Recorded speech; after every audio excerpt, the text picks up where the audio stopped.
Welcome to Ortega Squared, the show that is heavily influenced by the cartoons and shows you watched as a kid. My name is Jaden, and I'm here with Angel. So, Angel, what are we talking about today? There's some big news in the music game. Drake dropped an album, a collaboration with Party Next Door. Right. And then I'm going to talk to you about a show I've been really enjoying and watching, and we'll see what Felipe thinks. All right. That's a little later. First, I'm just going to ask if did you heard it? You heard at least some. I didn't initially do it a full deep listen, but I've initially listened to it. I listen to the podcast, when I listen to albums, obviously, I start from the beginning and I go through every single one of the songs. I mean, that's normal. And I listen to some of the songs, and some of them I like CN Tower, Crying and Chanel. I like some of them, but some of them just really didn't resonate with me. So what do you think?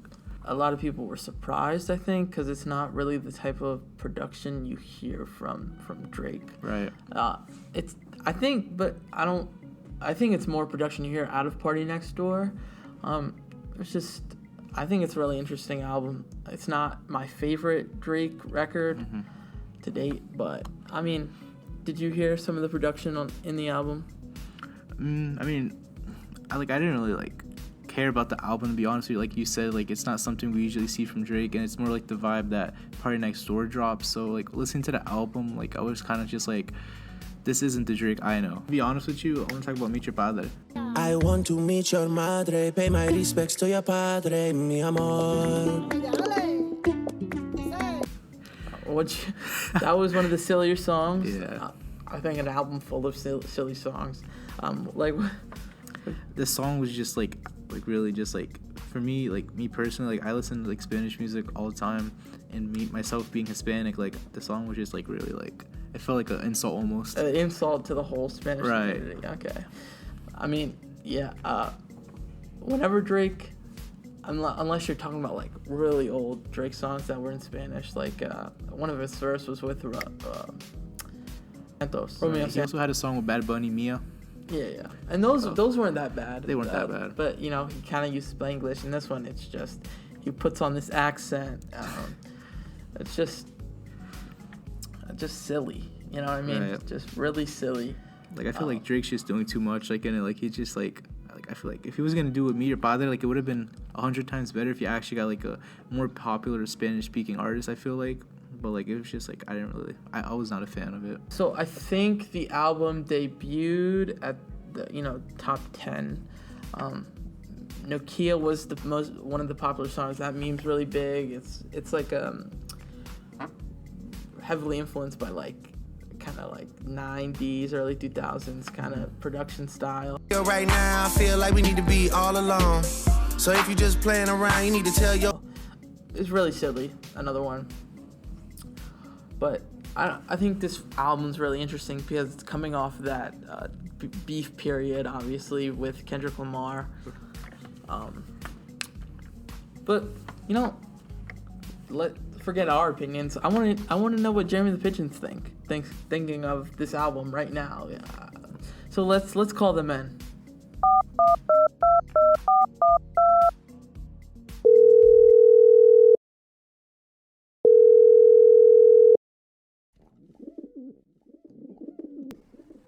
Yeah, this is Jeremy. It wasn't my favorite album from Drake, you know what I mean? But I'm bumping Give Me a Hug. That's my That's it. That's all I got for y'all.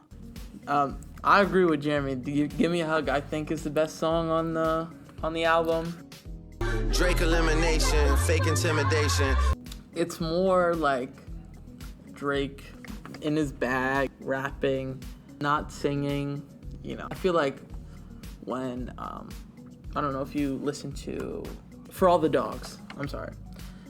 When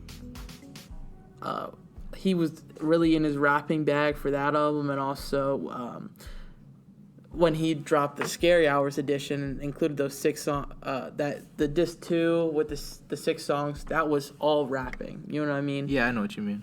So I feel this was that, and then he kind of made it fun at the end, which is what Drake does. I feel that was the best song. But that's not the last of Drake we're going to see this year, because apparently he has an album 2 planned, a solo project that I'm really excited for because I'm hoping he goes back to that rapping. Yeah, because like me personally, like when it comes to Drake, my all-time favorite album is Nothing Was the Same. Nothing Was the Same has a lot of good features in my opinion, and I just like the versatility that he has on that album. So like newer Drake, like yeah, it's good, but like it's not my favorite. Like I prefer like the old Drake, like more in his rap days. Like his albums, like his old albums were just 10 times better than what they are now. So that's just me though. Yeah, like I feel like when Drake's solo, like he's not relying on anyone else. You know, he's in his bag. You know what I mean? Right. I hope it's production heavy, like For All the Dogs, Scary Hours edition was with, I hope he mixes the production up. Like he had The Alchemist produce a beat. He had The Conductor. I hope that's what he does for this next one. I'm really excited because, you know, I don't like. Drake has always done collabs with. I agree with Jeremy. "Give Me the Hug" is the best song. Did you have a favorite song? Me personally, no. I just thought like the album, like I said earlier, like I feel like for me personally, like, the album was just too weak. Like it didn't really like. Not a particular song like really jumped out to me, so I couldn't really say I have a favorite. But I just hope like this next album that Drake's gonna release, that solo project, it's just I have faith that it's gonna be better, and then I'll definitely have some more to talk about for that. All right, so now that we're done with the Drake album discussion, now I want to ask you, Angel, that new show that you told me that you've been watching, what's it called? So the show I've been watching, I think everybody should watch it. It's called Severance. It's on Apple TV. I think, so Apple's trying to make it more accessible to have Apple TV. So I think you can get Apple TV on Android now on the App Store, the Google App Store. Just ask away. So the basic synopsis is a guy named Mark. He leads a team of office workers whose memory have been surgically divided between their work and personal lives. So basically their brain is split. They don't remember what they do in their work life. The work person doesn't remember what they do in the real life. You know what I mean? Okay. So when a mysterious colleague appears outside of work, it begins a journey to discover the truth about their jobs. Basically, they work for this company called Lumen, and Mark leads his team. He's I forgot what they called it, but a team of 4 people, and they all have different personalities, you know what I mean? And he kind of, like, without giving any spoilers, he realized that there's a dark truth about the company he's worked for, but the show, I think the show is filmed so cool that, like, Mark, they call them innies and outies.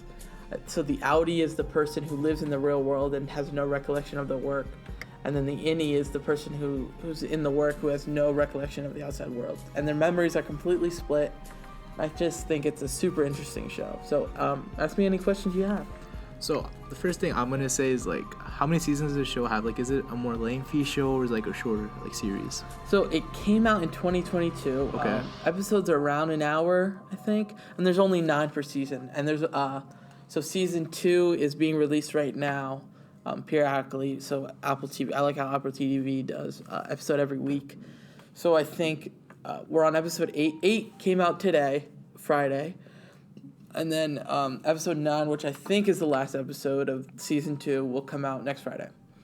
And that, I think the last episode of a show for a season is usually the longest. There's about 9 in every season. So, I think it's pretty short. It's easily digestible. There's nothing you need to really think about. Well, I don't want to say that. You think about a lot of it. Like, I think, like, wow, this is crazy with my theories. But it's not super hard to understand. All right, my next question for you is, does this show have any, like, outstanding or, like, popular actors in it at all that, like, people may know? Yeah, so I think most people will know the lead actor who plays Mark, Adam Scott. He's been in a lot of, he's more of a comedy actor. He's been in a lot of Will Ferrell movies. He's in a new movie called The Monkey, which just came out. He's in, he's a comedy actor, so it's more, he was in an episode of The Twilight Zone, the redo. He's in a lot. He's just one of those actors that you kind of know, like you just know their face from something. Right. Yeah, you probably know him from Step Brothers with Will Ferrell. Also, some of the other actors, Adam. Zach Cherry. You've seen this guy, but you don't quite remember what he's from, or which I kind of like because you don't know much about all these people. So Zach Cherry, and then the most recognizable character from the show. There's two, John Turturro and then Christopher Walken. So Christopher Walken is he's a pretty popular actor. He's from a lot of stuff. He's again, a face you've seen. You don't quite remember what he's from. And then John Turturro, who has been in a lot of movies. He was in the newest Batman movie. He's in the Penguin show as Falcone. He's been in Transformers. He's been in. He played Francisco in Cars. Okay. So I think most people remember him from that.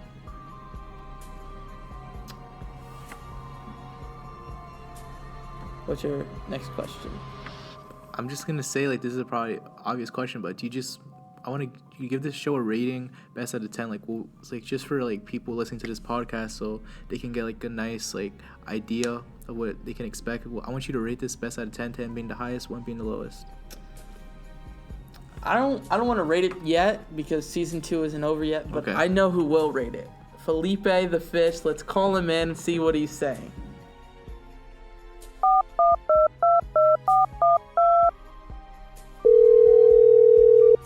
Yeah, this is Felipe.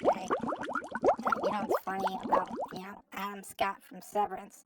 I actually met him on one of my first gigs as party attender number 5 on Hot Tub Time Machine 2. That was my big break. Yeah, I think Severance is a great show, you know what I mean? Adam Scott, he's doing fantastic. He did take my sandwich on set, though, when we were filming Hot Tub. Alright, yeah, it's a good show. I'm gonna give it a 8 out of 10. Angel, just answer the question. My bad, Felipe. I'll rate it. I give it. I think it's one of the best shows I've ever seen. No exaggeration. I'm gonna give it a 9.75 out of 10. It is so good. I think everybody should watch it, even if you don't have Apple TV. Find a way. I want to show Jaden a scene from the show, and then he'll tell you what he thinks about it.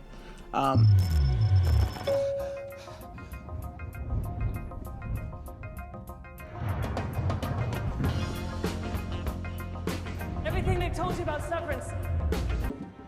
In a minute.